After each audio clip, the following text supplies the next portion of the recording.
Okay guys, we went through hip extension. Now we're gonna go through hip flexion. Hip flexion is an important part to the backswing and the follow through on opposite legs to make sure we don't hang back or we sway back because something's stopping us in the front of our hip. It could be like a labral tear, what we call femoral acetabular impingement, or a groin that's doing too much work, or your hip flexor doing too much work. But let's take through hip flexion with Mark. First thing we do is a loaded hip flexion, so stand back up. Another part of our SMA is feet together. We did extension, now we're gonna go through flexion. You're gonna go down, Mark, try to touch your toes, keeping your knees straight. Okay? You can use it for a low back test. What we're also looking for is this angle from his thorax to his femur. What's that angle there? Is he able to go with that movement? And is it pain-free? Any pain there, Mark? No. We know that he's having a little struggle with the back of his legs or his glutes or his lumbar spine because he can't touch his toes, but we're gonna find out what's going on. So get your leg flat on your back for me, Mark. Okay, so now it's unloaded because he's not going down and through gravity. We're gonna go into hip flexion actively and passively. So for camera's sake, you're gonna use your left leg again. You're gonna try to bring your knee to your chest using your quad. There you go. Okay. Once again, looking at this angle here, is he able to do it? And from this top angle, does he deviate? Some people will deviate out to the side if they have any pinching in the front of the hip. He goes quite neutral down and back up. And show me the right side.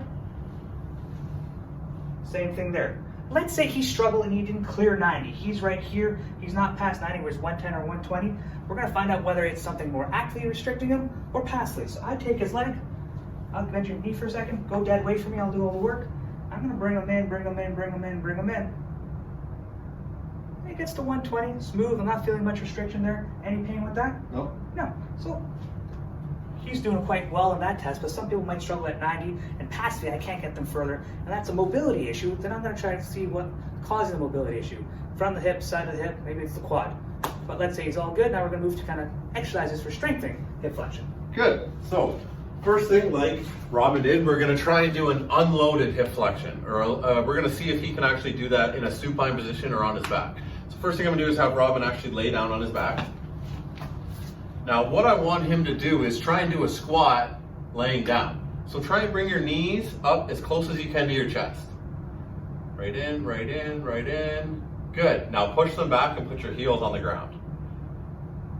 Good. That would be one. So let's do a couple reps like that. So this is actually just getting him to be able to go through this hip flexion position without actually loading his whole body or actually loading this pattern.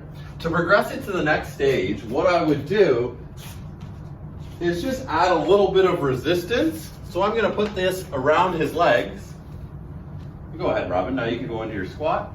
So now I'm just applying a little bit of resistance through that pattern. So he's going to do one more for me like that. Good. Now this is going to help to strengthen the muscles needed to put your hip into hip flexion. So one more. Good. Once he's good with this, we would actually load his body and I would have Robin stand up. And now we're actually going to get him to just go through a squatting pattern. So he's working on flexing his hips, loading his whole entire body, and then standing up and extending his hips like we worked on last week.